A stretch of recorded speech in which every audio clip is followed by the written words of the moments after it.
Good morning, everyone. I'm Diana Sousa from the University of St. Joseph. Welcome. Thank you very much for coming this morning. We have a very exciting day here on campus, lots of great news, and it's really my honor to introduce our 9th president, President Rona Free.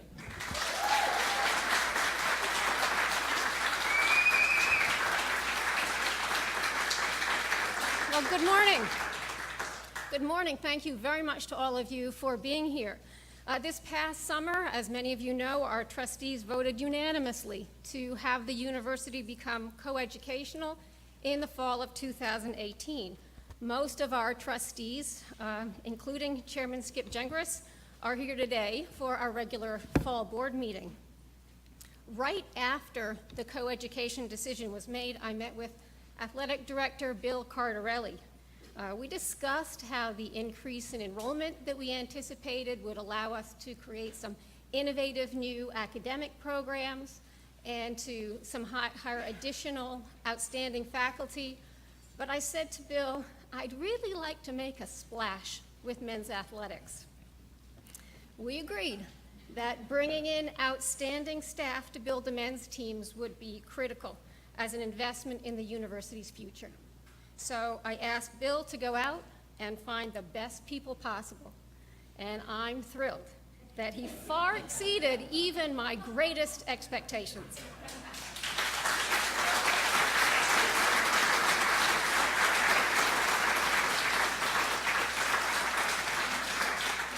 So with today's announcement, we position St. Joe's to rapidly get the visibility for men's basketball that will build all of our women's and men's athletic programs, attract even more outstanding student athletes, and demonstrate our commitment to excellence throughout the university. So now I'm very happy to introduce the University of St. Joseph Athletic Director, Bill Cardarelli.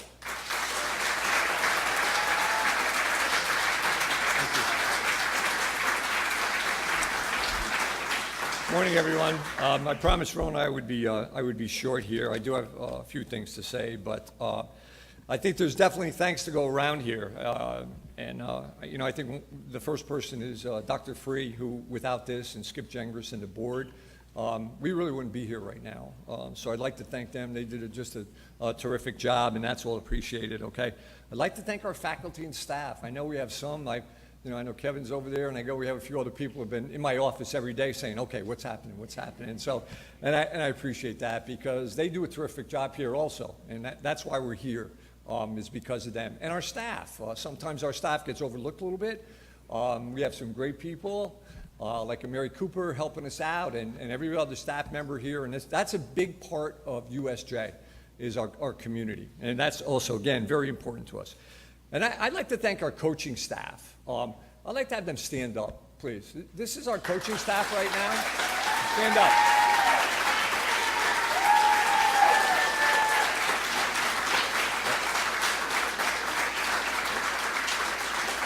Hi, sit down. They're with the kids almost every day, and they work very, very hard with them. They hear all the ups and downs and so forth. And our coaches are sport educators because it's just a big part of our society right now, and they do it the right way. And I think with the addition of men's sports, I think obviously on our women's side it will definitely grow, and we're looking forward to all of that, and I know they are too. The next on the list, well, first of all, I got to introduce someone who started here a long time ago. Jay Moran started here as assistant athletic director. He's at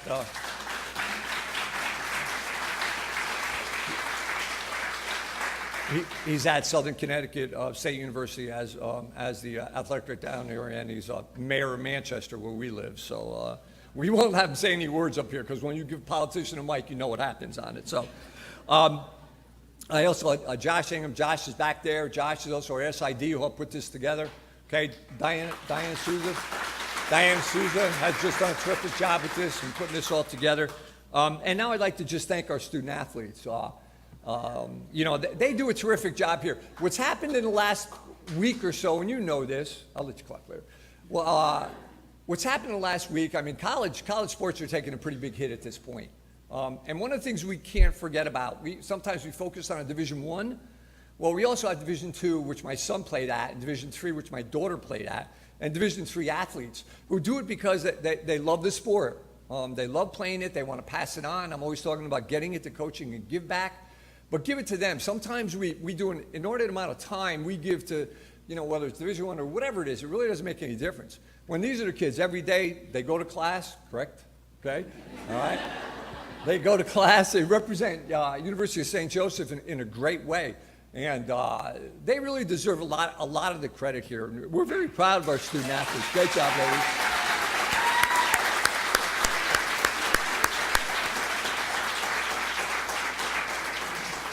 We will be starting our coeducational next year with obviously basketball, soccer, and we do have a new soccer coach, Paul Wright, will be on board with us. And also cross country as basically a co-ed sport, and also swimming and diving, which Brenda will be coaching, and Steve will also be coaching on the cross country. So those are our additions. We also are looking to the next year to add men's lacrosse. So that'll be a goal of ours too. So let me one quick story. Rona's looking at me like, where are you going to work next week? I could tell that already. One story, and I didn't plan on telling this, but I got a call this morning from her name is Antonella Macaron. Now, Antonella, if you live in New Britain, everybody knows Antonella. Our coaches know Antonella. She came here. She did a great job. She absolutely loved it here. And she called me this morning and said, this is so good. Coach Calhoun's coming here. I can't wait to send my 2 boys here because of the great experience that I had as being a student athlete here. And I just thought that was great. One comment I did make to Antonella, please don't let them behave like you did in the dorms, okay? We had enough things. But that's what we're all about. And it's, those kids have been a lot of fun. And we're hoping to get a response from all our athletes when they leave here. Now let me talk about the secret that everybody knows, okay? I go way back with Jim Calhoun. And we go back 32 years when I was a high school coach at St. Thomas Aquinas High School, and good friends with Howie Dickerman, and I ended up going up with Jim as the 3rd assistant, which was an absolutely terrific experience for me. The minute I got there, and I know Dom had a great article this morning in there about a program builder, and we sat in offices and we talked, and the more I talked to him, the more I listened to him, the more I really bought into what he was saying. And there is no one in the country better than Jim Calhoun to develop program, put out quality kids, and he absolutely loves those kids. And he'll say it, he has a love and a passion for the sport. You can't teach that. And I know some of our faculty members, and all of them have a love and a passion for what they do. Well, this is what Jim has. When I first approached him, again, Rona and I talked, and when I first approached him, and we were chatting a little bit, and I asked him, he said, create a buzz. So I was just picking his brain like I did other people. And then basically I said, you miss coaching. And I'm always expecting, no, I don't miss coaching, I'm having fun. Pat's taking care of me and so forth. And all of a sudden he looked at me, he didn't say a word. And I'm going like, okay, ooh, am I missing something here? Or so he said, I said, Jim, why don't you coach with us? I said, we're starting a men's program. I mean, come on, you'll have a lot of fun. And he says, I'm intrigued. And I knew right then and there that he was interested in getting back into coaching and getting back to contribute to young people. So we continued from there. But he has just done a terrific job at the University of Connecticut. Pat Calhoun, his wife, who is also here, she's just been a great supporter of Jim. He had to get her permission first, by the way, so which he did, and he told me that 3 times, okay? But I'm not going to read over what he's done. He's won national championships and pro players and so forth. It's really what he's done and how he's developed young people. And I think it's a tribute to him when they come back and they talk to him. And as all coaches, when we see these guys go on, it's just great. It's absolutely great.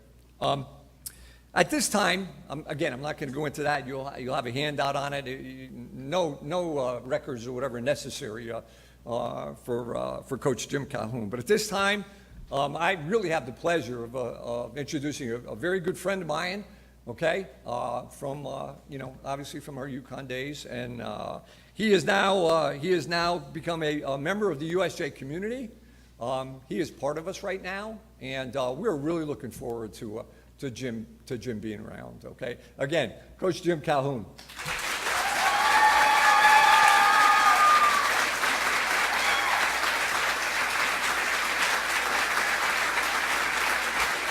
Jim.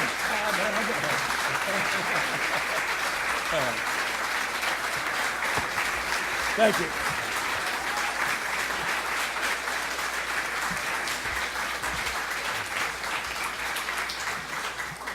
You know, as a coach, what I'd say is, but will you love me tomorrow? You know, you got to win games. But no, I'm here, and I'll tell you shortly the reasons I'm here. The reason that Bill did a great job of talking to me about his job, and then me seeing some incredible things over here at St. Joe's, and finding it's not a landing spot for me. It's a place that I see myself and see others, that we can continue to do some of the things I've done in 45 years of coaching. And very honestly, I've got to take care of the business first. I'm a full-time state employee at the University of Connecticut, proudly after almost 32 years. And I love the Huskies, and I'll always be a Husky. Doesn't mean I don't have room for other love, though. And secondly, Glenn Miller, from a coach at Conn College, National Coach of the Year, 28-1, Brown University, Penn, and then assistant of mine for many years, and a graduate of UConn, played for me at Northeastern.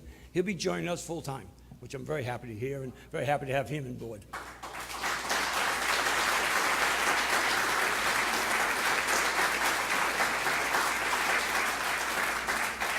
And I'll be called a consultant, and that's okay, because quite frankly, there's so much to do, and so many things we need to put in place, and so many kids we need to put in place, and so much interest, which is great to have, obviously starting today, in our program, but more importantly, in our university, in the kind of things that are special here. You know, many, many years ago, 1932, I think it was, the Sisters of Mercies started educating an education process for those that were underserved. And I can't think of a better place to come to than to help others. And in the process, I don't need necessarily any kind of thing to make me feel better about coaching. It's not that. I like to win and I hate to lose. There's that. Some of you might be able to attest to that also. But more importantly, I love the process. I love calling Kimba and Ray and Mecca and all the other kids I have, and call them by their first name. And I truly, truly miss that. That's why I'm here. But I am a part-time employee here for now, and as a consultant, but not part-time always in my mind. My wife can tell you that. And very simply, I'm just so happy to be here. And I know when I talked to a couple guys, Dom and some of the guys on the Connecticut beat, about what I was thinking about, the ESPN thing is great. I really enjoy going to games, but I'm not truly a part of it. I see it, watch practice, and envy it. And so people said that must have satisfied you. No, it actually created a thirst. You know, it really did. And watching Kevin and what he's doing at UConn is great, but it's clearly and should be, and definitively, his team, as well it should be. So that isn't the reason I'm here. I don't need to justify why I'm here. I just need to tell all of you, I love the game, I love the kids. You know, if it wasn't for my hometown, when I had to go back after my father had died and my mother had a heart condition and went home and worked, and my community helping me get to college, and then all those people at a small school, AIC up in Springfield, not that dissimilar size-wise from this institution, made a family for me, a home for me, and allowed me to go on and do some of the things I've done. So I truly understand that. And, you know, am I looking for great players? Yeah, great people, I said. Great players will come from great people. And everything is relative. I know I've already called Dave Hickson, some of you do or don't know, coach at Amherst. I know his dad very well. I knew him as a younger guy. I'm going to spend some time with him, more about Division III basketball. I've got to learn some things about Division III, and maybe some things about basketball, but more importantly, maybe, but more importantly, kind of about what makes this wonderful place, from its incredible location. I think some of my sisters and maybe my daughter-in-laws and so on, and my 5 granddaughters would like blue-black and West Hartford Center a great deal. But I really mean this. I terribly miss the coaching on a daily basis. I miss the association with the kids. I miss getting up at 6 in the morning, getting on that bus, traveling to Providence, or when I was at Northeastern to Orono, Maine, or as a high school coach to Framingham, Mass. From Dedham, and having a group of us that works so hard to do something really special, achieve that. Because you can get on that bus, it could be a cold, lousy day in December, you get that win, yeah, right? I don't care where you are. I tell folks a story about, they asked me the greatest, was Tampa St. Pete was 79,000, San Antonio with 80,000, all these things that I was fortunate to have happened to me. Was Houston, was that the great things that happened to you? Yeah, it really was. It was terrific. You know, it's nice wins. But you know, when we beat Framingham, when I was a head coach at Dedham, 2 years before I got there, they hadn't won a JV game in 2 years. My first year, we were 12-8. My last year, we were 25-1 with state semifinalists. My point being, though, when we put it together with all the hard work during the summer and the passion we had for it, in the camps we went to and all the other things, when we came across that line from Framingham to Needham to Dedham, and there was a fire engine waiting for us and a police car in front of us. I always tell my players that, you know, the first Final Four we went to, there were 20 cop cars waiting for us.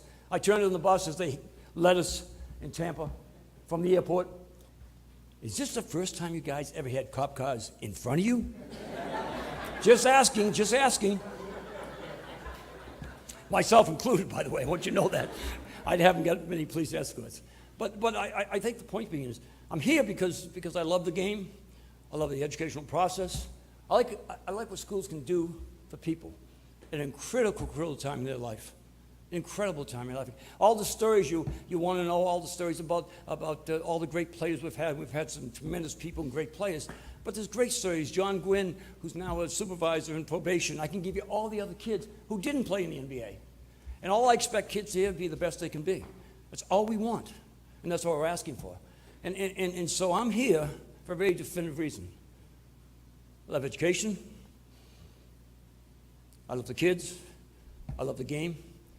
And nothing can stir me, except for my wife and my family, like that can.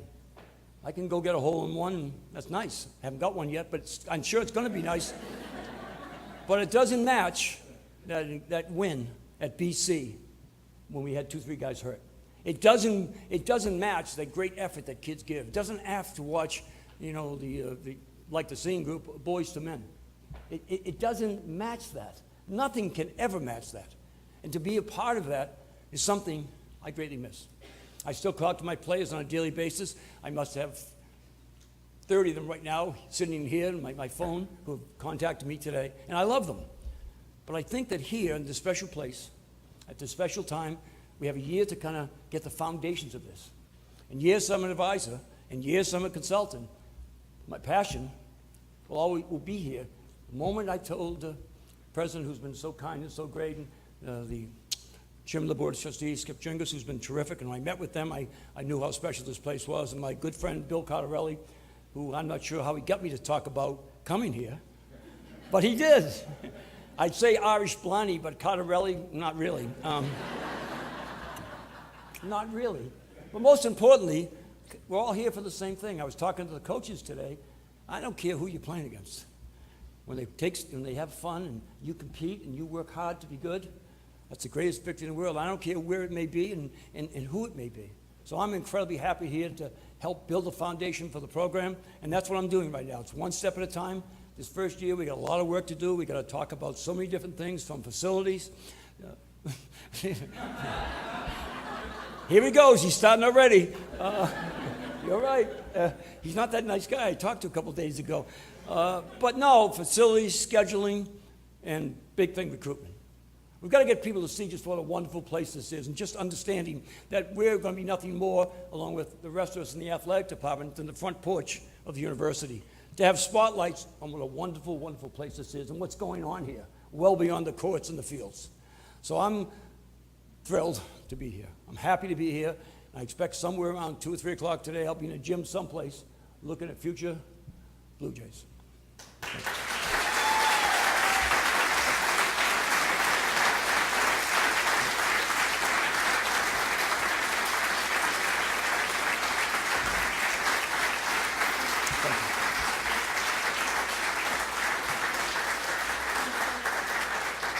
Okay, I'm going to ask Bill to come up and Rona, and we'll take a few questions.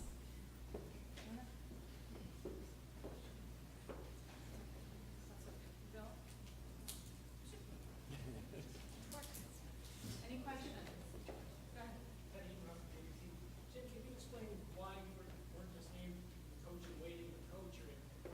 Well, because I have other responsibilities, and I have those responsibilities as a full-time employee at UConn. So it's not even being named. It's not.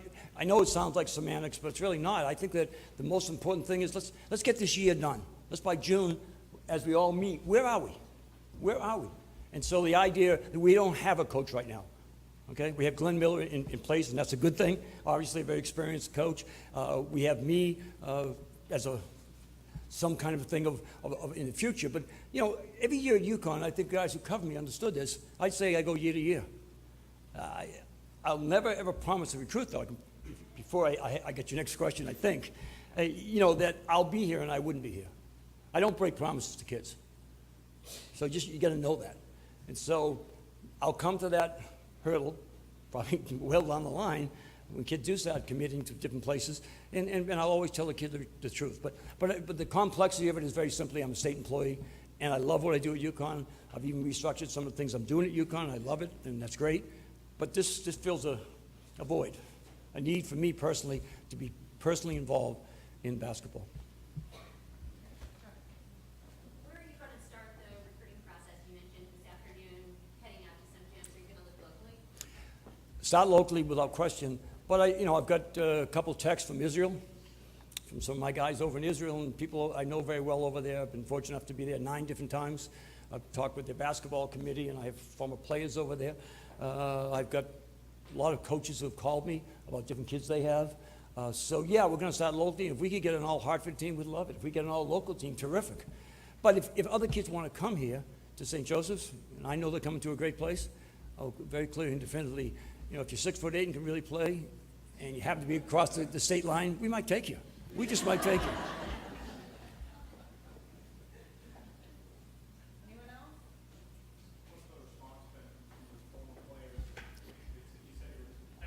Yeah, I was. I was actually in there doing that before we got here. Yeah, I think the players say, go get them, coach.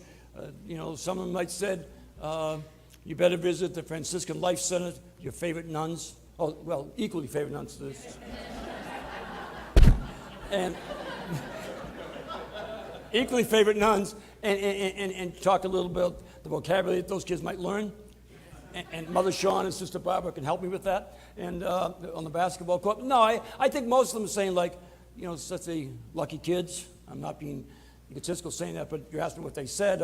Go get them, coach. Hope you're happy, coach. All that kind of things, yeah. And the response has been great, and I respect it. I saw Kevin Hall yesterday. He says, Coach, if that's what makes you happy, that's what you should do. And it's going to make me happy. Jim, I'm sure that you had quite a few other opportunities in the last 5 years to get back. You wanted to, perhaps in high major, Division I programs. What was it about this challenge, this environment that really pushed you? Yeah, and you're right. I mean, when I first got out, I know I could have gone out to a Pac-12 school and a few other schools around who have contacted me. But I got out for particular reasons. You know, I was banged up with a hip and was, you know, had crutches and things like that. And I thought, if I can't give my kids physically all I have, maybe it's time to walk away. And the farther, the longer away been done, the more I've missed it. And as I said, those ESPN broadcasts, which I thought would fill that void, it was great to go with Tommy Izzo and John Beeline from Michigan, etc. But I really missed it. And then when I saw this and Bill and I were talking about getting a coach for St. Joe's, I saw this unique opportunity to truly build something. If I go back historically, as I said before, my first high school job, they hadn't won a JV game in 2 years, and the varsity, I think, before I got there was 2-20 or something. And my second year, we were 28-1, and so we did pretty good. And then went to Northeastern, Division II, made the NCAA tournament 5 of my last 6 years there, and won games, and had a couple draft choices, and Reggie Lewis, God rest his soul, and Perry Moss. And then I went to UConn, I didn't have to change things. I just had to rebuild what we were trying to do. So that rebuilding process to me is an incredible challenge. You know, when they use the word starting from scratch, they have no idea what they're talking about. We don't have one men's basketball trophy, never mind anything else. You make a basket, you hold the all-time scoring record. One.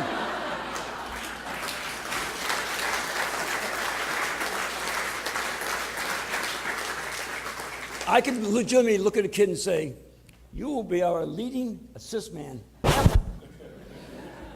Till we get someone better than you. But no, but the point being is that I think it's such a unique thing, Dom. I think the fact that I have a year to look at this whole process, work with Rona, work with Skip, work with Billy, obviously a really dear friend, and one of the reasons that I'm here is that I feel very comfortable here. I love the mission of the university, and I think I can make a difference, still continue to make a difference in kids' lives. My charities do an awful lot for Pat and I. My association with my former players do a lot for us. But that hands-on, and that watching a kid in a critical time of his life, there's nothing in my world professionally that could ever replace that. Jim, how concerned are you with the state of affairs of college basketball right now? Yeah, I'm not going to go into detail today because this is not the day. We're here to celebrate what's happened at the University of St. Joe's. But I think very simply that there's no doubt in my mind that it was a bad day. I heard some people say it's a great day. It's a bad day for college basketball. It's a terrible thing. And the only positive I can see, hopefully this will ignite a restructuring of the type of enforcement the NCAA can now pick up, because this is tragic. There's no way to say it's tragic on our game. It really is. It's not an underbelly that anybody wants to see.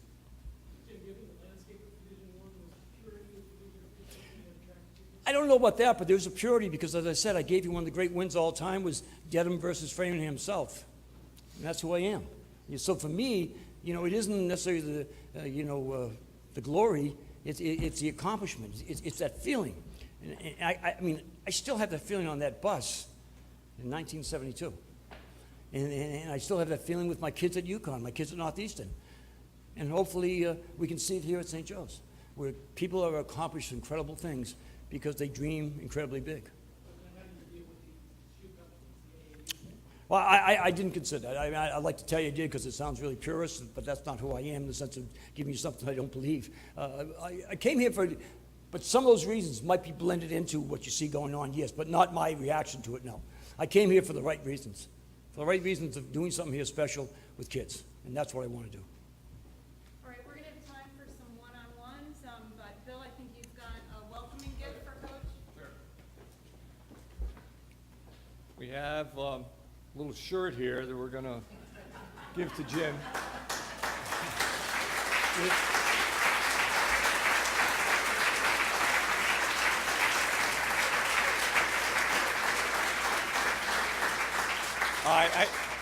I also, there's two reasons for this. One, I heard that he does have year eligibility left, so he may be a player coach at some time or other. But, you know, again, you know, for Jim, and thank you, we also have our hat for him, and we appreciate, you know, Jim being here, and we're really looking forward to it. So it'll be a lot of fun. It'll be a challenge. You know, we started it 25 years ago with the challenge, and we all know that. Our coaches know that. So, but thank you, Jim. Thanks.